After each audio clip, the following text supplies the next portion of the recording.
Hey, what's up, everybody? This is Charles the Bandsman, and welcome you guys to another episode of the Dreamers Pro Show, where we cover everything from sports, hot topics, classic debates, entertainment, and we give you guys a fresh perspective on things and how we see them. And today we got a great show for y'all, but before we get into it, please make sure you like the video and subscribe to the channel if you haven't already. So, this earth-shattering trade that went down about a week or so ago we're still feeling the aftershock of what happened, and a lot of people are still reacting to it. But one of the people that we really didn't get a chance to hear from was the former majority owner or former owner of the Dallas Mavericks, who was Mark Cuban, right?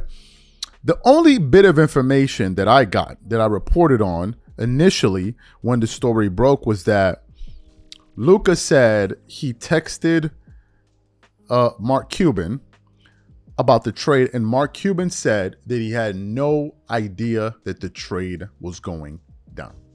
That is the only bit of information that we were able to glean from Luka as it pertains to Mark Cuban. So a lot of us are wondering, hey, what would Mark do? Because he famously said that he would rather go through a divorce than trade away Luka Doncic. That goes to show you how much he thought of Luka as a player, and justifiably. Okay, Luka is a once in a generation type of talent.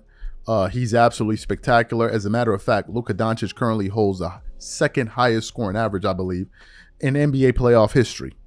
It's actually crazy. The dude is averaging like 31 a game throughout his playoff career. So it's pretty bananas stuff there. So throughout the weekend, a particular video was circulating around the web. And this video featured a sit down that Mark Cuban had with former Microsoft CEO and Bill Gates. And they were talking about a bunch of things. And then during their conversation, Mark Cuban decides to ask Bill Gates a series of questions.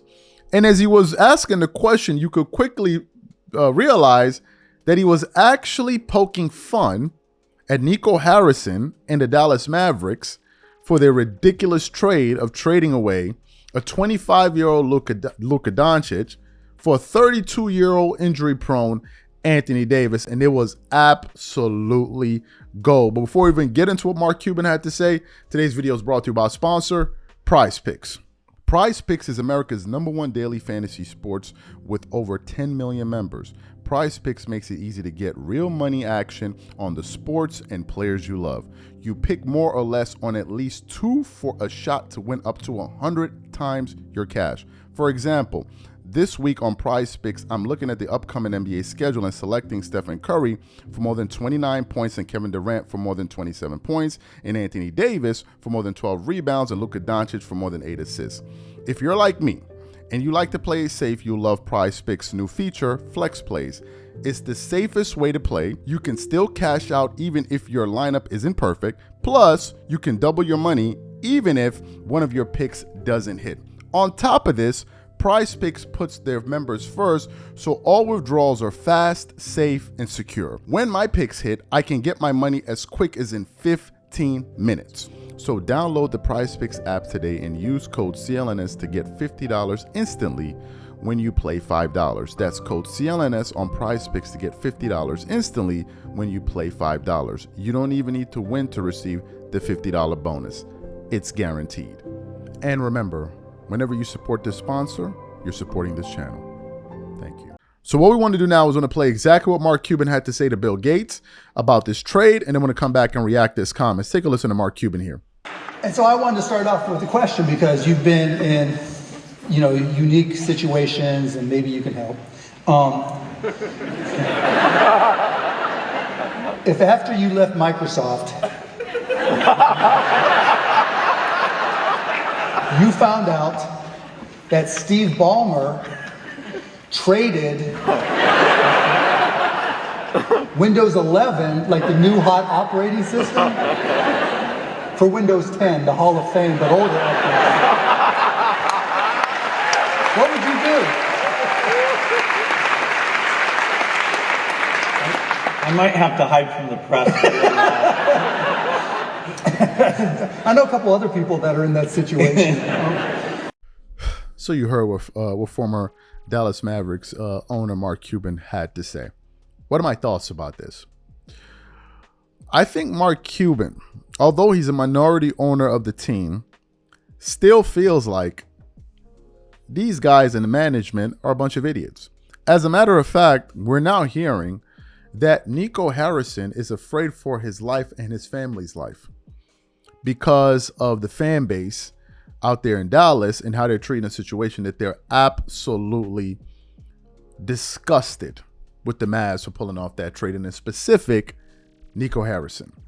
And to add salt to the injury to the wound, was that AD ended up getting injured in his debut game. And that's something we're going to touch on a little bit later, obviously, depending on the order in which you're seeing these shows.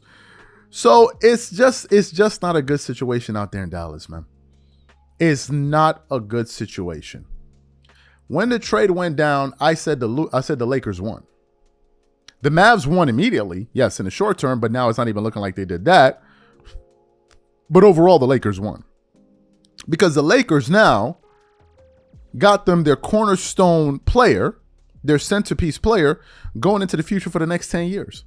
In Luka Doncic, who's 15 years younger than LeBron James, the player he's going to be replacing ultimately, and 7 years younger than Anthony Davis. So the Lakers got their guy. So if you're a Dallas Maverick fan or former owner like Mark Cuban, you're trying to understand, why would this be why would you guys do this? Look at the piece you got back. It's not like as if the Mavs traded for SGA, a young MVP candidate. That would be one thing. You'd be like, okay, that's a fair trade-off. But you traded for 32-year-old injury-prone Anthony Davis? That doesn't make a lot of sense. And that's the point that Mark Cuban was pointing out with his comments. He even made a joke about Nico Harrison being afraid to come outside. He poked fun at that too. He's essentially saying, like, bro, you pulled off the bozo move of the century. You got Rob Pelinka out here looking like the GM of he made arguably the best acquisition in the last, 20 years in the NBA? It's crazy. I mean, it's absolutely crazy. So look, Mark Cuban voices opinions. I tend to agree with him. So what I want to know from you guys, what do you think about what Mark Cuban had to say there? Do you think it was fair or it was out of bounds? Whatever you guys think, please leave your thoughts and comments in the comment section, and we'll catch you guys on the next show. Peace.